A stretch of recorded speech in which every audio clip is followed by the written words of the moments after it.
And you're going to basically tell this guy that, oh, you think more about race than God.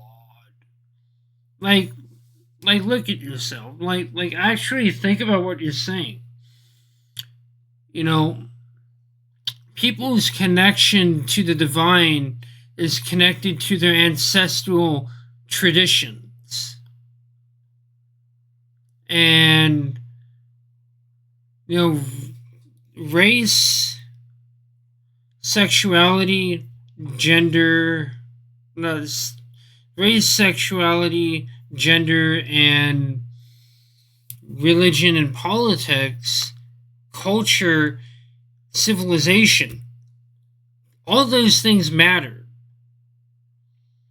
And all those things, when the good culture and good civilization flow from good tradition. And when you have good tradition, you have those things. Those good things in abundance. When you have bad culture, you get this vapid, hypocritical, duplicitous, arrogant, self-righteous, self-centeredness, egotism, and self-importance, and all that sort of stuff in the society. And you're going to lecture a guy about how he prefers his ancestral roots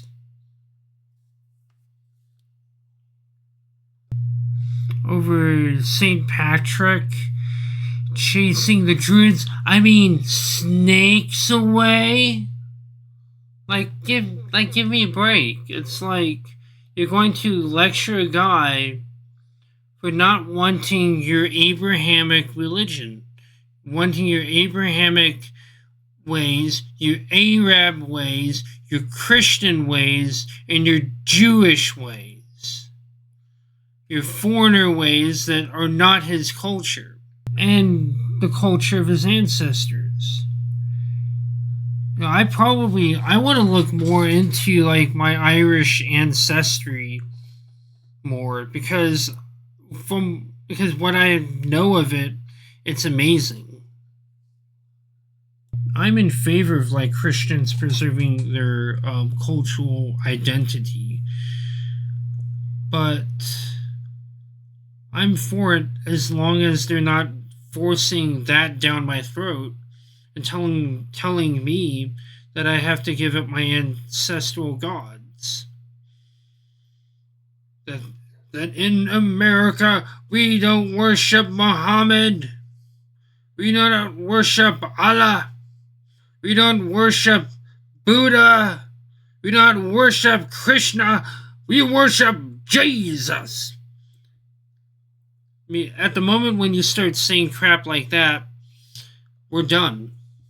Because that is not, because even though Christianity is a part of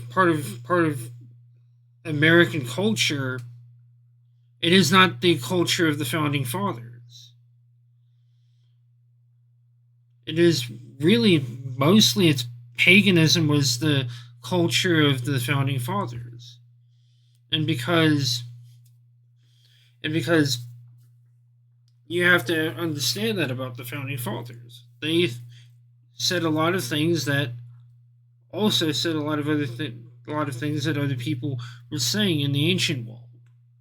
Siddhartha Gautama said, and so on and so forth. Yeah, I'm not against Christians preserving their culture because it has ties to the Vedic culture. And they may disagree on that. They may disagree with that statement, but they haven't really studied their own religion.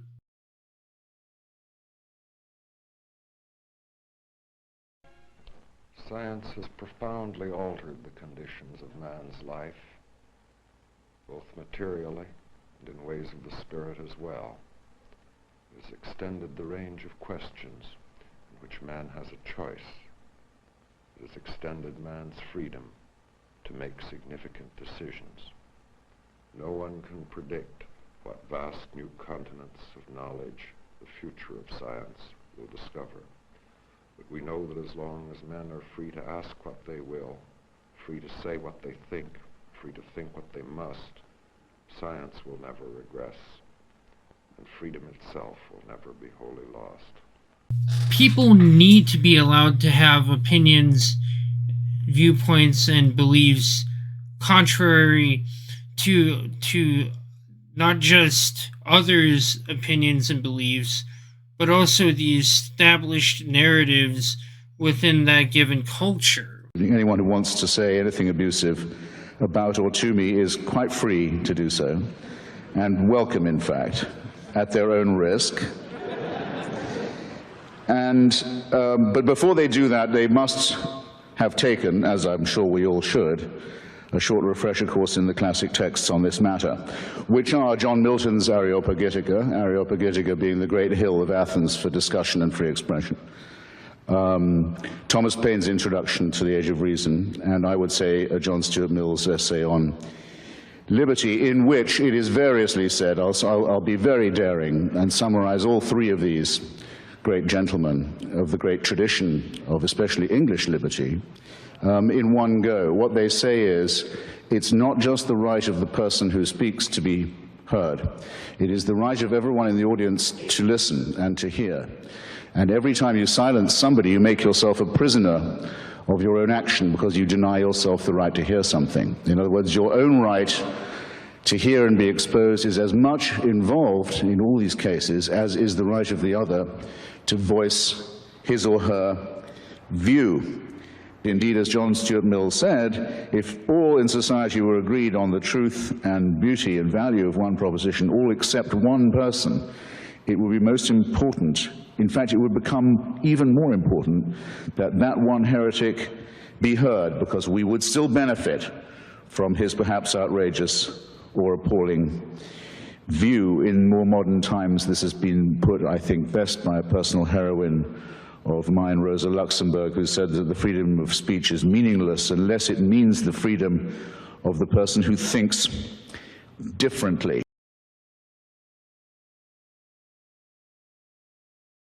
This is Christopher Hitchens, the brilliant, late, great Christopher Hitchens, back in 2009, discussing what now we call, the woke, but what this horrific set of ideas, what it was going to do to our societies. Give it up, or give it to your deadliest enemy and pay for the rope that will choke you. This is very urgent business, ladies and gentlemen, I beseech you. Resist it while you still can, and before the right to complain is taken away from you, which will be the next thing. You will be told you can't complain because you're Islamophobic. The term is already being introduced into the culture as if it was an accusation of race hatred, for example, or bigotry, whereas it's only the objection to the preachings of a very extreme and absolutist religion. Watch out for these symptoms. They are not just symptoms of surrender, very often ecumenically offered to you by men of God in other robes, Christian and Jewish and smarmy ecumenical. These are the ones who will hold open the gates for the barbarians. The barbarians never take a city till someone holds the gates open for them. And it's your own preachers who will do it for you, and your own multicultural authorities who will do it for you. Resist it while you can. And if you wonder what will happen if you don't, look and see how a cricket team in Middlesex in England had to change its name by force last week because it was called, and had been for years, the Middlesex Crusaders. Look and see how stories about little pigs can't be taught to children in English schools anymore, lest offense be taken by the religion of peace. Resist it while you can. There's a new poll out from Pew Research. They asked if the government should take steps to restrict false information online. Basically, half the country said yes, the government should restrict false information. 48% of Americans say, quote, the government should take steps to restrict false information online, even if it limits freedom of information. Don't get me wrong, I think misinformation is a colossal problem. I just think you have to also hold on to your principles and your values and effectively the Constitution while you combat it. So the whole job of the media should be to give people news and information and to educate them and to fact check the insane conspiracy theories. But part of the problem is mainstream media has blown all of their credibility. So nobody is believed, or very few people are believed, when they check the incorrect conspiracy theories and when they check the COVID misinformation. So, I mean, this is a disastrous poll. And I mean, just stop and think about it, guys. If the government were to get involved and like restrict information, what would they have done in the lead up to the Iraq war? I'll tell you, they would have banned everybody who was saying Saddam doesn't have weapons of mass destruction and Saddam is not a threat to us and Saddam didn't work with Al-Qaeda and Osama bin Laden and the war is based on lies. So everybody who was correct would have been banned because the official government position was the incorrect position. So you just can't. You can't police this stuff. It's not possible. There is no Ministry of Truth. Who's going to fact check the fact checkers? Who's going to watch the watchmen? You guys have heard me say this 1,000 times over, but I'm honestly astonished that the numbers are this bad on this question and that it's even worse in left-leaning circles. So listen, I know sometimes I sound like a broken record, but that's on purpose. I need to be a broken record on this stuff because it's just that important. So get out there and tell everybody you know, don't buy this. It's absolute nonsense. Stand by freedom of speech. Stand by the principle of it.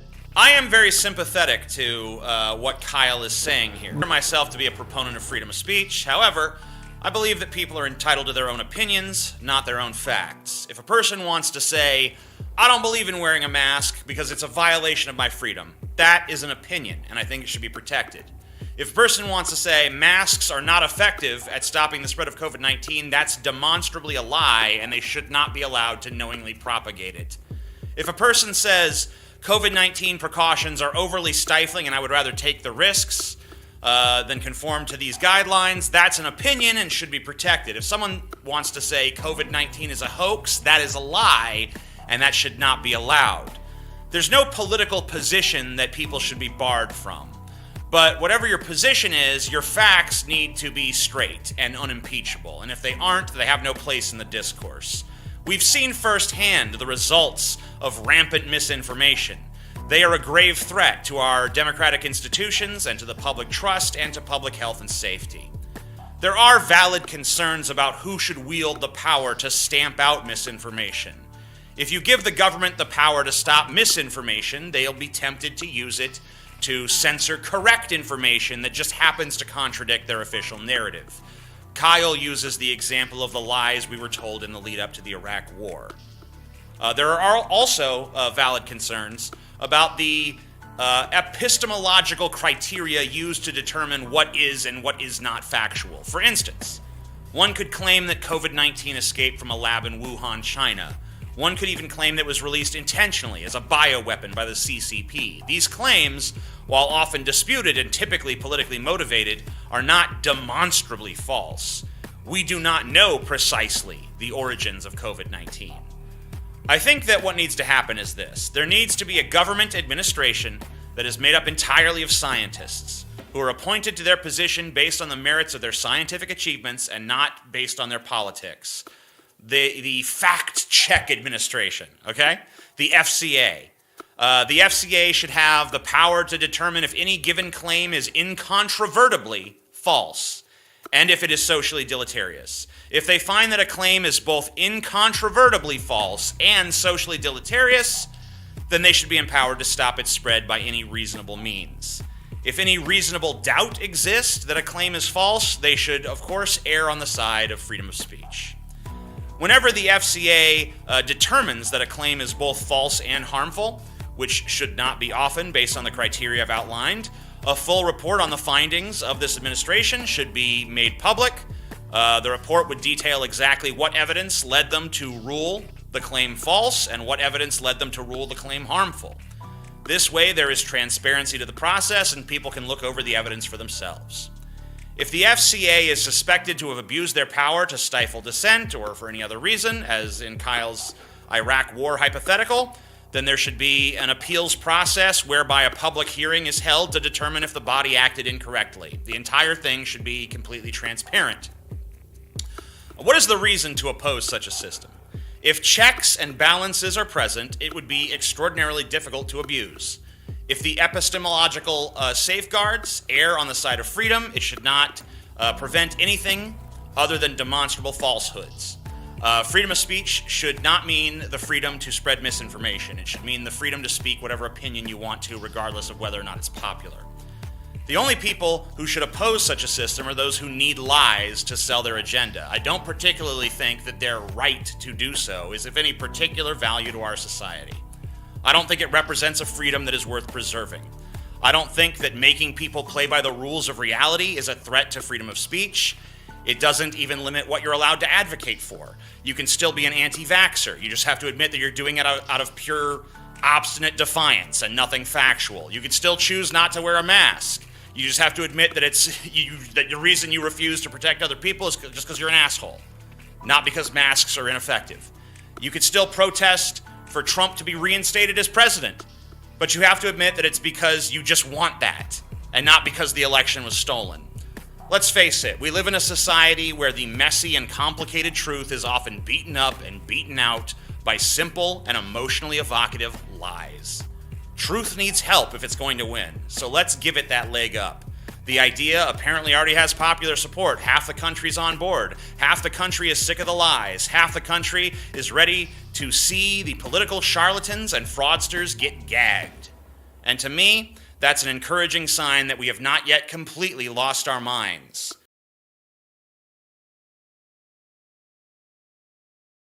I want to make clear that I'm completely against government, and especially I just don't see the point of government at all. So many of the problems in our world are caused by very bad leadership, and I'm especially against the notion of a one world government. I detest and hate that idea. I want to see as little government as possible, and if I were to characterize myself as anything, I would say I'm an anarchist, which is literally means without government. What is needed is rather than having this tribal and nationalistic mindset, let's recognize the beauty and the diversity of human culture. Let's recognize that this diversity is a wonderful thing, that it adds to the depth and value of the human experience. But let's not go on defining our tribe as the best and every other tribe as the worst. Let's not set ourselves up against one another in this way. People need to not have to put up with this garbage. Hello, my name's Sean. I'm a senior nurse. I work for the NHS. Yep. Name and number, please, mate. Yeah, PC Green, Echo Bravo 428. John Joe, PC Turner, Hastings Police Station, Thank you. 959. So what's this about then? So it was just a few I won't film concerns. it, I'll just get it recorded. Yeah, no, that's fine. Just a few concerns. It's smelly right now, sorry. It's alright. He's like a mop, he just picks everything up. He's lovely. What's his name? Klaus. So why are you here today, sorry? No, you can all sit down, it's not a problem. You've literally just missed the missus and that. They've gone out like 10 minutes ago. Yeah. So what's the issue? So it was just to, obviously what we've been told, that you might have a few concerns, a few things that are bothering you at the moment. Yeah. Whether there's That's anything bothering everyone else in the country right now. So what are the concerns you're here for? Because this is religious discrimination right now, because you wouldn't be knocking on Muslims' doors if they had this conversation, because I already know why you're here. So this is religious. Why do you think we're here? I don't know, what's the priest told you? They're just, people have raised concerns. What concerns? About your views. What whether views? That you've got concerns about what's going on in Australia. Yeah, so I'm an Orthodox Christian. Now you've turned up at my house because I went and see my priest. So I'm going to get you all on film because this is going straight to my solicitor. So what are your concerns? Is there anything that we can help with? No, firstly, I don't mean any disrespect to any of you. I don't want to sound abrupt if you can tell me why you're here. So I think, as PC Sands explains, so there was a report about some beliefs being expressed. So the reason I'm here is because I work for the NHS, and if you're willing, I'm happy to talk and listen with you that's about fine. if you've got any concerns about your well-being. No, I'm fine. I'm so fine. Yeah, Klaus, out. Sorry. No, because he's just jarring otherwise. You can sit down, mate. It's not an issue. So my understanding is, now I'm not a police officer, I'm a nurse, so my understanding is... So because I've questioned about the church not acting on the behalf of Christians, you're now turning up here with mental health nurses, assuming that I'm some right-wing nutter. So no one assumes anything. Can I explain my point of view? And you're happy, I'm happy to... No, that's fine, so, because I... Hey, how can I help you?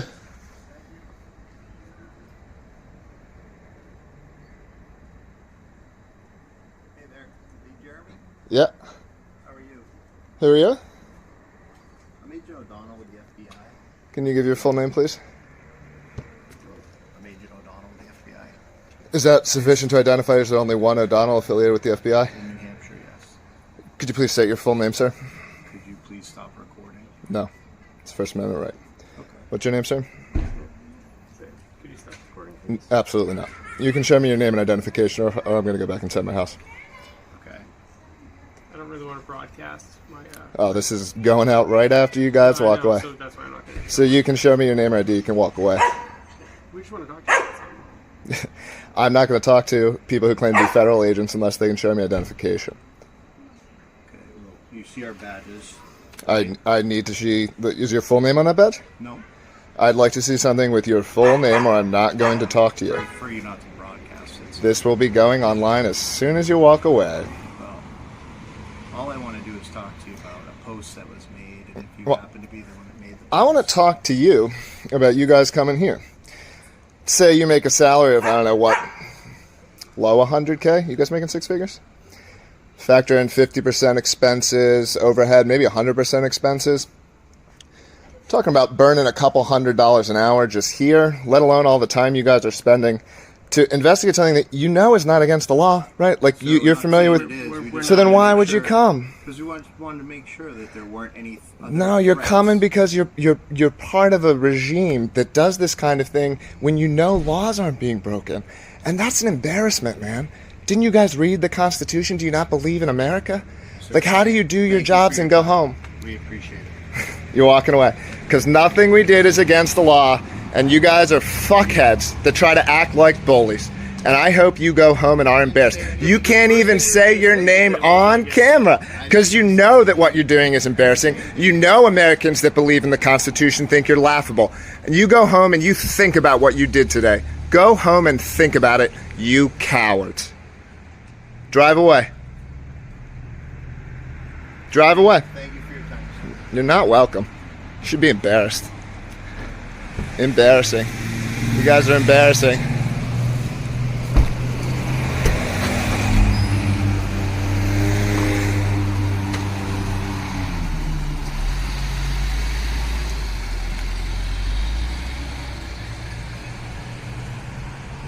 Hi, good afternoon. I just thought I'd pop on to go through one of the sections of the Criminal Justice Incitement to Hate or Hatred and Hate Offences Bill 2022. And I'm going to cover now today Section 15 of that bill. And this basically allows the Gardaí to get a search warrant from the courts if they think that you have any material on any of your devices, any saved tweets, any videos, any memes, anything that could be possibly considered to incite violence and hatred against someone. Even if you've never intended to use that, even if no one else has seen it, once you have it, they can raid your house, take all your devices, phones, laptops, hard drives. They can take non-electronic devices too, your documents, personal diaries, books, but not just from you, but from every single member of your family as well. All devices in the house. If you're sharing in a flat, every single person within the flat or within the apartment will be their device will be seized. Not only that, they can then sit you down at your computer and force you to log in and force you to unlock your phone and to give up your passwords. And if you don't do that, they can throw you in jail for a year or fine you up to €5,000. And this is what the government is going to be voting through the Shannon in a few weeks' time. Unbelievable. So I would urge you to contact your senators of Fianna Fáil, Fine Gael and the Green Party, but also contact those in Sinn Féin, because they all voted for this through the Dáil. So it is your senators you need to contact to try and see if we can change and amend this legislation, because it has a really chilling effect on free speech in this country. Thank you.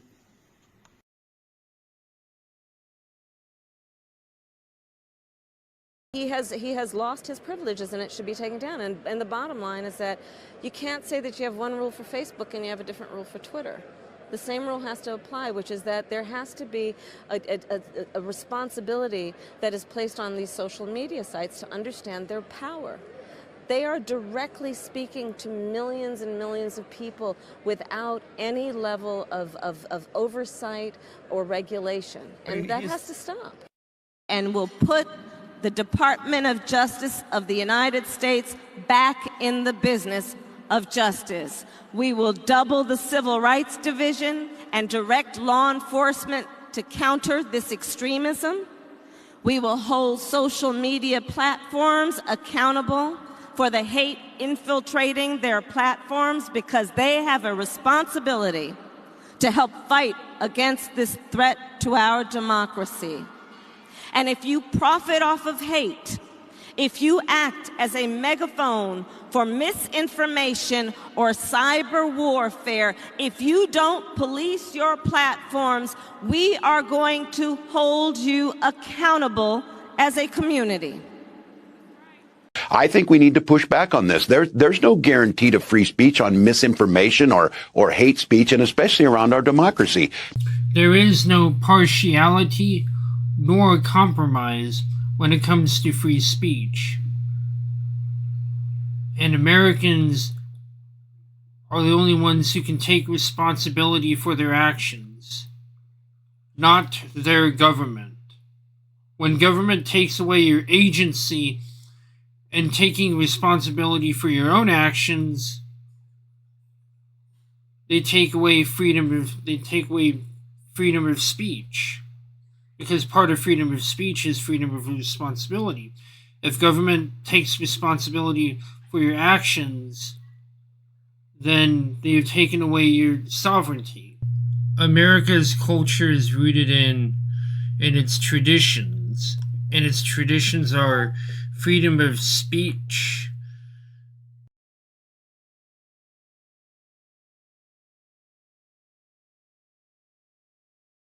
the right to keep and bear arms against threats foreign and domestic,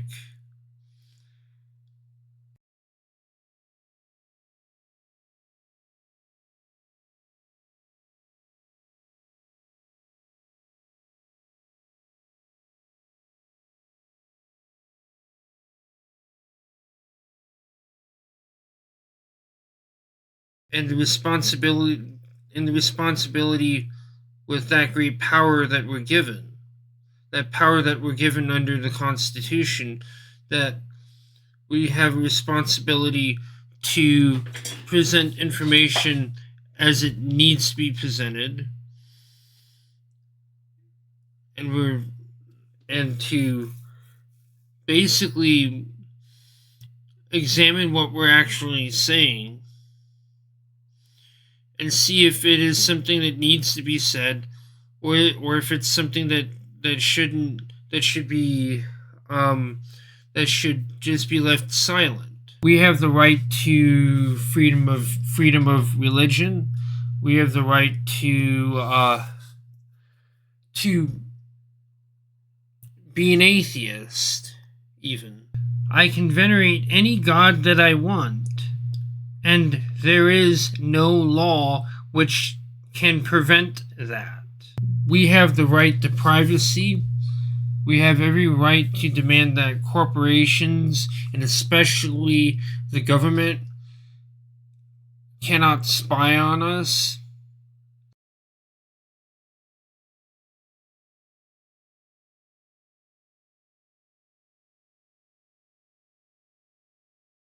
These are the traditions that we really need to be protecting, because these are the cornerstone of American culture. And if we don't stand up for that, then we're basically just setting ourselves up to be oppressed.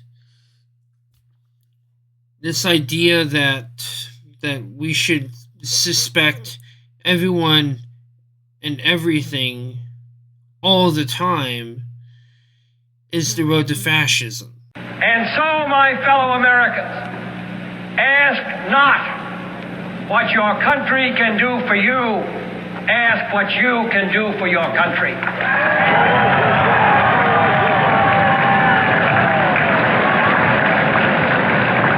My fellow citizens of the world, ask not what America will do for you, but what together we can do for the freedom of man.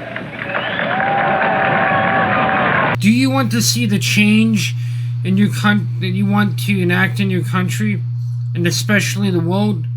Then you need to take an interest in your government, especially your state government. Start there, then work your way up to the federal government.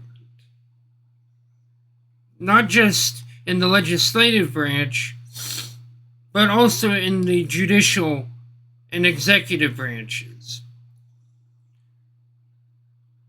Take the initiative if you wish to make America great again, and by extension the world even greater than it has been. Not all revolutions demand war. You can achieve peace through power, through alternative means, through diplomacy, the avoidance of violence and harm, if you can. But if you have to fight, then that's the only course of action. Lord Rama extended an olive branch to Ravana, but Ravana didn't want to listen. And despite the people who don't want to listen, we should always be extending an olive branch to them as much as possible. We don't need war. We need to avoid it as much as possible if we wish to see peace on earth in our time. But unfortunately, no one wants to do that. People are more concerned with starting wars than maintaining peace.